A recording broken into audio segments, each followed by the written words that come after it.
Hey, step away from the vehicle right now. Excuse me, I'm just loading my groceries. We got a call about a suspicious person in this lot. This is my car. I shop here every week. I need to see your hands. Step away from the vehicle. Officer, I work for the mayor's office. I can show you my identification. I don't care who you say you work for. Hands where I can see them. Now.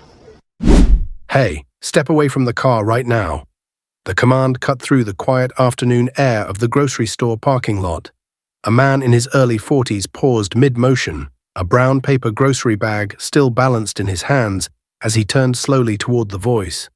Behind him, the trunk of a bright red Ferrari sat open, sunlight reflecting sharply off the polished paint. Inside the trunk were a few ordinary things: bread, cereal boxes, a carton of eggs, and a couple of plastic grocery bags that had just come from the store entrance 30 feet away. The man blinked, confused. "Excuse me?" he said calmly. "I'm just loading my groceries." The officer walking toward him didn't slow down. "You heard me," the cop said, voice firm and impatient. "Step away from the vehicle." A few shoppers nearby glanced over their shoulders.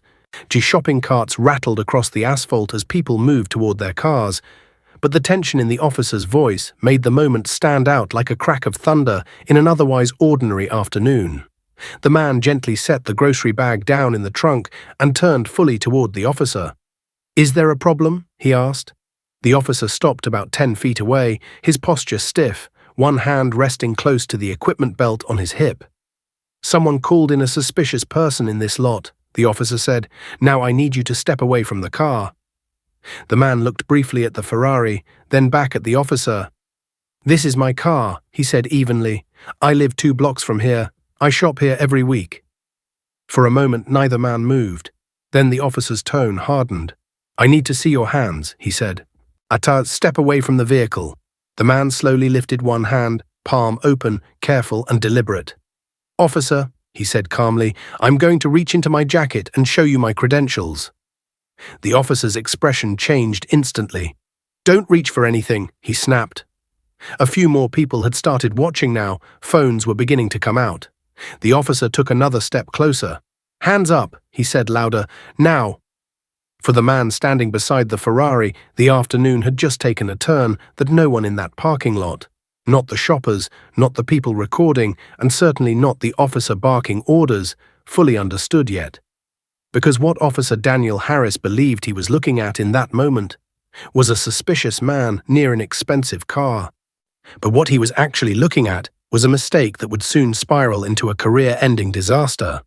Before we continue, tell me one thing in the comments. What city are you watching from right now? And if this is your first time here, consider subscribing. Because stories like this, stories about power, accountability, and the moments when authority crosses the line, deserve to be seen by as many people as possible. Now to understand how this moment unfolded in the middle of a quiet parking lot on a Saturday afternoon. We need to rewind the clock just a few minutes earlier, because this confrontation didn't start with a Ferrari. It started with a phone call. At 2:07 p.m. that Saturday afternoon, the Brookhaven Police Department's non-emergency dispatch line received a call that on paper looked routine, and the woman on the other end sounded uneasy but not panicked. "There's a man out here in the parking lot," she told the dispatcher. "He's been standing near a red sports car for a while and, I don't know, it just looks suspicious." The dispatcher paused. "Ma'am, can you describe what he's doing exactly?" "Well, he's just walking around the car," she replied, looking inside it. "I don't know if it's his or not." There was no report of a weapon, no mention of a threat, no indication that a crime had taken place, just a vague feeling from a passerby that something didn't seem right. The dispatcher logged the report under a category used thousands of times a year across the country: suspicious person check. In police terms, that meant something simple: drive by, observe, make sure nothing illegal is happening, then move on. But sometimes what should be a routine check turns into something much bigger, depending entirely on the person who responds to the call. That afternoon, the officer assigned to the report was Officer Daniel Harris. Harris had been with the Brookhaven Police Department for just over 6 years. At 31 years old, he had built a reputation among some supervisors as a proactive patrol officer, someone who rarely ignored a call and who believed strongly in confronting situations head-on. His record showed he was punctual, reliable, and aggressive when it came to enforcement, Depending on who you asked inside the department, that aggressiveness was either one of his strengths or his biggest problem. Over the years, Harris had developed a habit of treating minor calls like potential crime scenes. A welfare check could become an interrogation, a simple question could turn into a demand for identification, and a situation that might have ended with a quick wave and a "have a good day" sometimes escalated into something much more tense. Still, none of that history appeared on the dispatcher's screen when the call came in. All the dispatcher saw was a line of text: "Suspicious male near vehicle, grocery store parking lot." At 2:10 p.m., Harris acknowledged the call over the radio. Unit 24 responding. 3 minutes later, his patrol car rolled into the grocery store lot. From the driver's seat, he scanned the rows of parked vehicles: minivans, pickup trucks, family SUVs. Then he saw it: a bright red Ferrari parked near the middle row, and standing beside it, a man loading grocery bags into the trunk. The scene looked ordinary to anyone else in the parking lot. But in Officer Harris's mind, the narrative had already started forming. Expensive car. Man standing beside it. Anonymous caller reporting suspicious behavior. By the time Harris opened his patrol car door and stepped out onto the asphalt, he had already made a quiet decision about what he believed was happening. He wasn't approaching a man finishing his grocery run. He believed he was approaching a suspect. And that assumption, made in a split second before he ever spoke a single word, would shape everything that happened next. Because from the moment Officer Harris started walking toward that Ferrari, the situation stopped being a simple welfare check and started becoming a confrontation. Officer Daniel Harris had been wearing the Brookhaven Police Department badge for just over 6 years, long enough to know the neighborhoods, long enough to know the streets, and long enough for the department to know him. At 31 years old, Harris fit the profile of the kind of officer many departments like to highlight in internal evaluations. He was physically imposing, quick to respond to calls, and rarely hesitated to step into situations that other officers might have handled more cautiously. His supervisors often used the same word when describing him: proactive.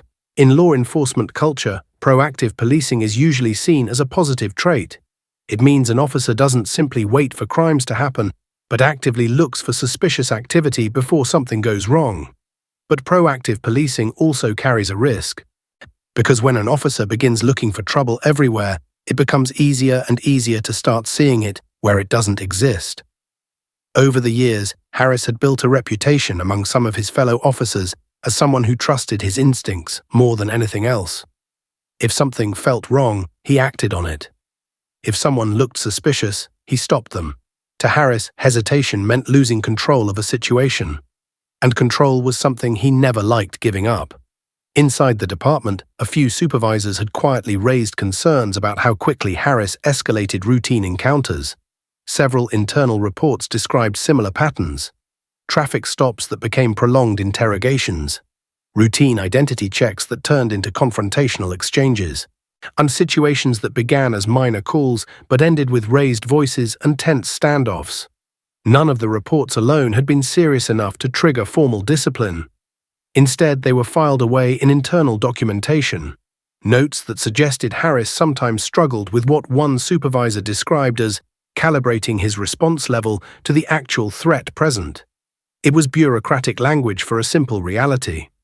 Sometimes Harris reacted as if every encounter might turn dangerous. And when that mindset collided with the wrong situation, things could escalate quickly. Still, from the outside looking in, Harris appeared to be a perfectly ordinary patrol officer. He showed up for his shifts.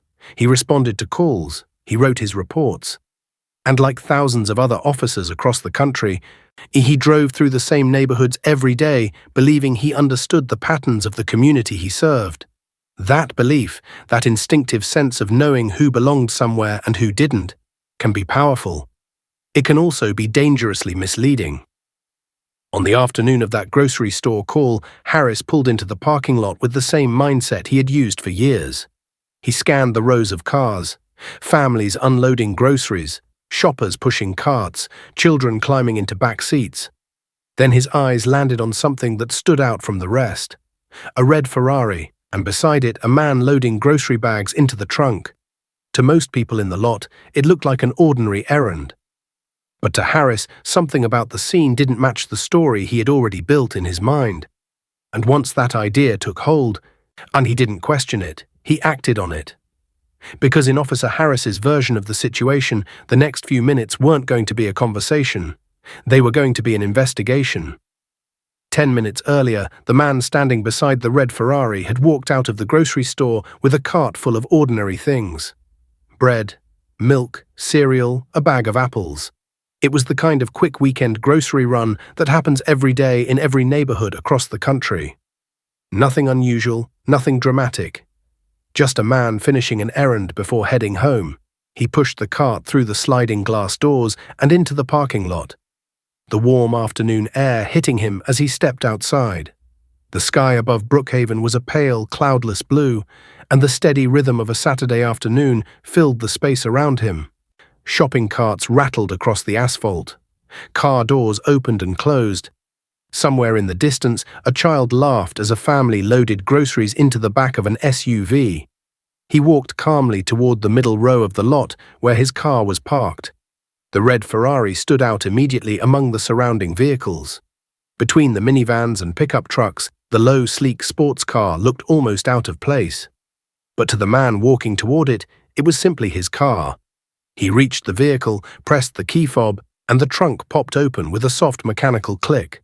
One by one, he began transferring the groceries.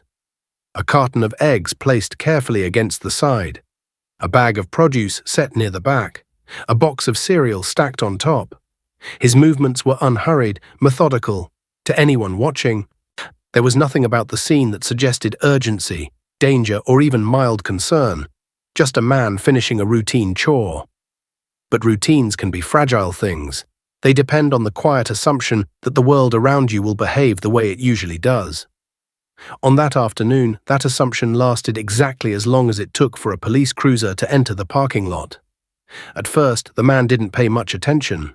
Police cars passed through commercial lots all the time. Sometimes officers stopped for coffee. Sometimes they simply drove through to monitor traffic. There was no reason to think this one had anything to do with him. He lifted another grocery bag from the cart and placed it in the trunk. Behind him, a car door closed. Footsteps moved across the asphalt. Then came the voice. Sharp, commanding. "Hey, I step away from the car right now."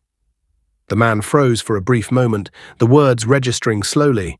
When he turned around, he saw the officer approaching him with a rigid posture and a look of unmistakable suspicion. The sudden shift in tone was enough to draw attention from nearby shoppers. A couple loading their car 2 rows away paused to look. A man pushing a cart toward the store entrance slowed his steps. The officer stopped several feet away and repeated the command. "Step away from the vehicle." The man glanced briefly back at the open trunk filled with groceries. Then he looked at the officer again. There was confusion in his expression, but also something else. Composure. The kind of calm that usually comes from experience. Because while the officer saw a suspicious situation unfolding in front of him, the man standing beside the Ferrari recognized something else entirely. He recognized a misunderstanding, and he knew exactly how quickly misunderstandings like this could spiral if they weren't handled carefully. So he raised one hand slowly. "Officer," he said evenly, "I think there's been a mistake." But the officer wasn't listening for explanations. He was looking for compliance, and the next thing he said made it clear the conversation wasn't about to calm down. "I said step away from the vehicle." By the time the second command left Officer Daniel Harris's mouth, the tone of the encounter had already shifted. What should have been a simple question in a grocery store parking lot was quickly turning into something much more public. The man beside the Ferrari took one slow step back from the open trunk, careful not to make any sudden movements. His hands were visible, palms open, exactly the kind of posture officers usually ask for during uncertain situations. "I'm stepping back," he said calmly. But the officer didn't relax. Instead, Harris moved closer, his eyes scanning the vehicle, the grocery bags in the trunk, and the man standing in front of him as if he were trying to assemble a story that made sense in his head. "You said this is your car?" Harris asked sharply. "Yes," the man replied. The officer's gaze drifted briefly over the Ferrari again. Bright red paint, low-slung frame, a car that stood out from every other vehicle in the lot. Then Harris looked back at the man. "You got ID on you?"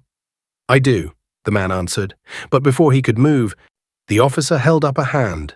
"Don't reach yet." Around them, the normal rhythm of the parking lot had slowed. A woman pushing a shopping cart toward her car stopped halfway across the lane, watching the exchange unfold. Two college-aged men near the entrance glanced toward the raised voices, and just behind the officer's shoulder, someone had quietly lifted a phone. The man beside the Ferrari noticed the shift too. He could feel the atmosphere changing, the way small crowds form around tension without anyone quite realizing it at first. "Officer," he said, choosing his words carefully, "I'm happy to show you my identification. I just need to reach into my jacket." But Harris wasn't satisfied yet. "What are you doing standing around someone else's vehicle?" he asked. The question hung in the air for a moment. The man frowned slightly. "I just told you," he said. "It's my car." The officer's jaw tightened. "You expect me to believe that?" Harris said. The implication was clear. In the officer's mind, the story didn't add up. An expensive sports car, a man standing beside it, a call about suspicious activity, even though the trunk was full of grocery bags. Even though the man had calmly explained the situation, Harris had already built a narrative in his head that he wasn't ready to abandon. And the more the man tried to explain, the more the officer seemed determined to push the situation forward. "I need you to keep your hands where I can see them," Harris said. The man nodded once and lifted both hands higher. A few yards away, someone whispered to a friend while watching the scene. More phones appeared. The encounter was no longer just a conversation between two people. It was becoming a spectacle, and the man standing beside the Ferrari knew exactly what that meant. Because once a confrontation becomes public, every decision that follows becomes harder to walk back. Still, he tried one more time to slow things down. "Officer," he said calmly, "I'm going to reach slowly and show you who I am." But Harris's response came instantly, sharp, louder. "Don't reach for anything." The officer's hand moved closer to the holster at his side, and in that moment, several people in the parking lot realized something at the same time. This situation was escalating. By now, the small circle of onlookers in the parking lot had grown. Not dramatically, but enough that the tension in the air had become impossible to ignore. A couple standing near a silver SUV had paused mid-conversation. Two teenagers walking toward the store entrance had slowed their steps. A man loading groceries 3 rows over had quietly raised his phone higher. The camera lens pointed directly toward the red Ferrari and the officer standing in front of it. The encounter had crossed a line. It was no longer private. Officer Daniel Harris could see the phones. He could see the eyes watching the situation unfold. But instead of softening his approach, his posture grew even more rigid. "Keep your hands up," he said firmly. The man beside the Ferrari complied immediately. Both hands were now raised chest high, palms open and visible. "Officer," he said calmly, "I understand what this might look like. But I can explain the situation if you'll let me show you my identification." Harris didn't respond right away. Instead, he glanced briefly at the vehicle again, as if searching for something that justified the suspicion he already felt. The groceries in the trunk were still visible, bags filled with produce, cereal boxes, household staples. Nothing about the scene suggested theft, nothing suggested danger. Yet Harris's instincts had already taken control of the moment. "I told you not to reach for anything," he said. The man nodded slightly. "I'm not reaching yet," he replied. "I'm asking permission." That distinction mattered, at least it should have, because in situations like this, a simple identity check usually ends the encounter quickly. A driver's license is produced, a misunderstanding is cleared up, and both people walk away from the interaction. But misunderstandings only resolve when both sides are willing to pause, and Officer Harris wasn't ready to pause. "What's your name?" he demanded. The man hesitated for a moment, not out of fear, but out of calculation. He had already recognized something important about the officer standing in front of him. This wasn't a conversation, this was a test of control. "My name is Marcus Bennett," he said evenly. Harris studied him carefully. "Marcus Bennett," the officer repeated, as if weighing the name against whatever story he had already built in his head. "All right, Marcus," Harris said after a moment. "Here's what we're going to do." His voice dropped into a tone that sounded less like a request and more like a command. You're going to stay exactly where you are." The officer reached down toward the radio clipped to his shoulder. "I'm calling another unit." A faint crackle of static followed as Harris pressed the button. "Dispatch, Unit 24, he said. "I need backup at the Kroger parking lot. Possible vehicle theft situation." A murmur rippled through the small crowd. The man beside the Ferrari blinked in disbelief. "Vehicle theft?" he repeated quietly. But Harris had already committed to the narrative. And once that radio call went out over the police frequency, the situation stopped being a misunderstanding between two people. Now it was an official police incident, which meant other officers were already on their way. The man took a slow breath. He knew what the officer believed was happening. But he also knew something Officer Harris didn't know yet, and the moment that truth came out, everything in that parking lot was going to change. For a few seconds after the radio call, the parking lot went strangely quiet. Officer Daniel Harris stood with his shoulders squared, the microphone of his radio still clipped near his mouth. Across from him, Marcus Bennett remained exactly where he had been told to stand. Hands raised, posture steady, eyes locked on the officer. Around them, the small crowd of shoppers watched in tense silence. A man leaned against the side of his car, recording. A woman near the cart return held her phone chest high. Two teenagers whispered to each other while glancing between the officer and the Ferrari. Everyone could feel the same thing. And this situation had crossed into territory where something important was about to happen. Marcus Bennett exhaled slowly. "Officer," he said carefully, "there's no need for backup. I've already told you this is my vehicle." Harris didn't respond. Instead, he kept his eyes fixed on Marcus, as if waiting for a mistake, any movement that confirmed the story he had already decided was true. "You said your name is Marcus Bennett," Harris said finally. "That's correct. And you're telling me this Ferrari belongs to you?" "Yes." The officer glanced at the vehicle again, then back at Marcus. "All right," Harris said. "Then explain something to me." He gestured toward the car. "How exactly does someone like you end up driving something like that?" The question landed like a spark in dry grass. A few of the bystanders exchanged looks. Marcus noticed it too. For the first time since the confrontation began, his expression shifted slightly. Not with anger, but with a quiet understanding of what the officer was really implying. Still, his voice remained calm. "Officer," he said, "I've tried to handle this respectfully." He lowered one hand slightly, not enough to alarm the officer, but enough to emphasize his words. "I'm going to say this one more time." Harris's eyes narrowed. Marcus reached slowly toward the inside pocket of his jacket. "Don't," Harris started. But Marcus stopped halfway, keeping his movement slow and deliberate. "You asked who I am," he said. Then he finished the sentence. "My name is Marcus Bennett." A brief pause. "I'm the chief of staff for the mayor's office." The words seemed to hang in the air for a moment. And the officer didn't react immediately. Neither did the crowd. Then Harris laughed once under his breath. "Yeah," he said dismissively. "Right." Marcus didn't argue. Instead, he calmly removed a slim leather wallet from his jacket and opened it just enough for the badge inside to catch the light. City seal, official identification, department credentials. For the first time since the encounter began, Officer Harris leaned forward to look more closely. The change in his expression happened slowly. First confusion, then uncertainty, then something else, something far heavier. Because the name printed on that credential wasn't just a random driver's license. It was a name that appeared regularly inside City Hall. Marcus Bennett, Chief of Staff to the Mayor. The second Harris finished reading the identification, the power dynamic that had dominated the entire encounter collapsed instantly.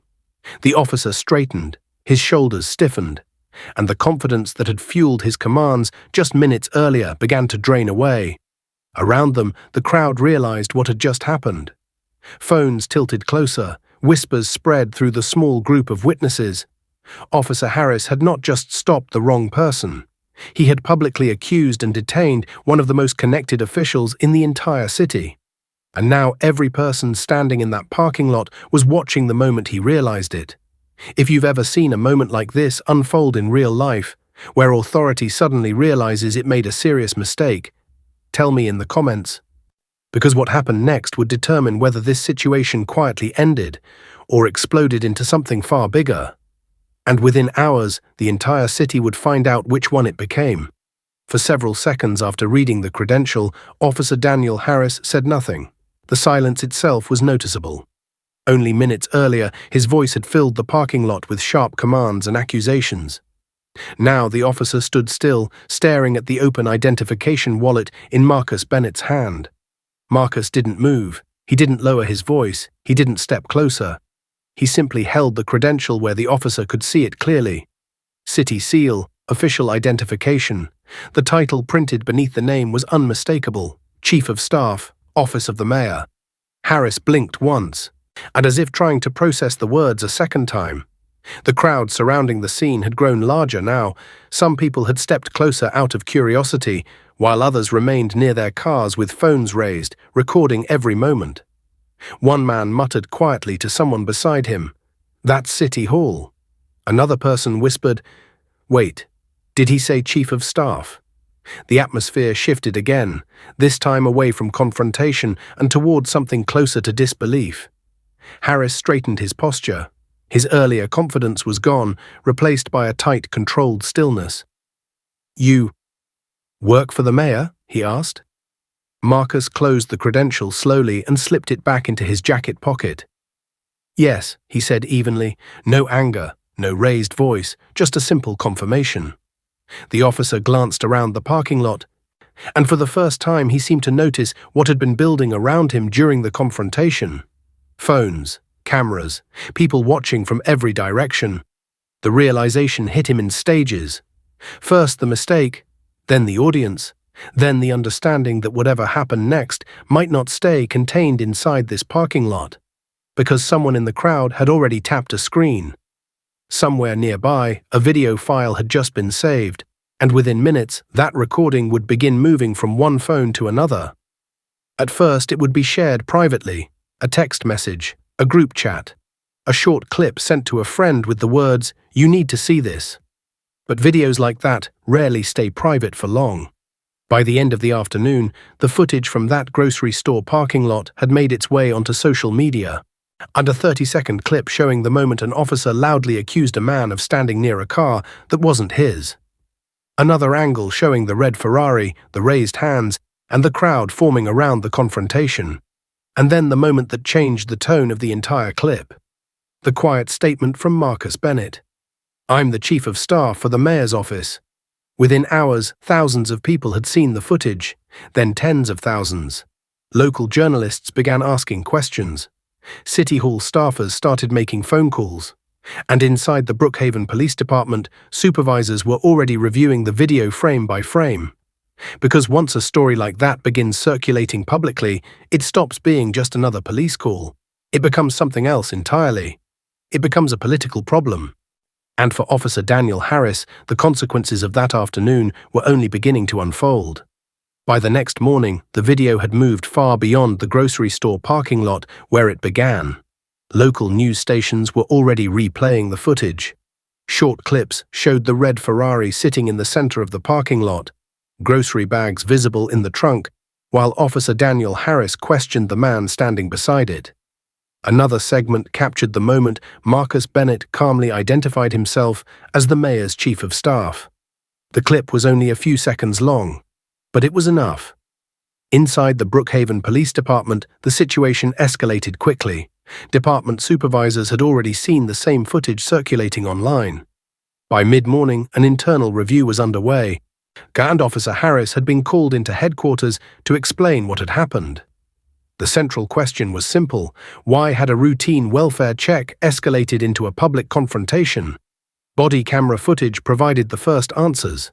The recording showed Harris arriving at the scene, approaching Marcus Bennett beside the Ferrari, and immediately treating the situation as a potential vehicle theft investigation. The video also captured the moment Bennett tried to explain himself, and the moment Harris ignored it. Investigators watched the interaction carefully, paying close attention to each command, each accusation, and each response. The tone of the exchange mattered just as much as the actions themselves. Because in situations like this, perception is everything. A police officer has the authority to ask questions, but that authority carries responsibility. When it appears to be used unfairly or based on assumptions that can't be justified, the consequences can spread quickly. Within hours, city officials had also become involved. The mayor's office issued a brief public statement confirming that Marcus Bennett had been involved in an encounter with a Brookhaven police officer and that the situation was under review. Behind the scenes, conversations were far less brief. City administrators contacted police leadership directly, asking for a detailed explanation of the incident. Community leaders began requesting copies of the footage. Local reporters filed public records requests, and inside the department, investigators pulled Officer Harris's personnel file to review his history. What they found didn't help his situation. Several previous complaints had already been documented in the department's records. Reports from past encounters where citizens claimed Harris had escalated minor situations unnecessarily. Individually, none of those incidents had been severe enough to trigger major disciplinary action, but when viewed together, they painted a pattern. A pattern of confrontational policing. A pattern that now had a viral video attached to it. By the end of the week, the department had reached a decision. Officer Daniel Harris was placed on administrative leave while the investigation continued. His badge and patrol duties were suspended. For Harris, the realization was beginning to settle in. The moment that started as a routine response to a suspicious person call had turned into something much larger. Because what happened in that parking lot was no longer just an internal department issue.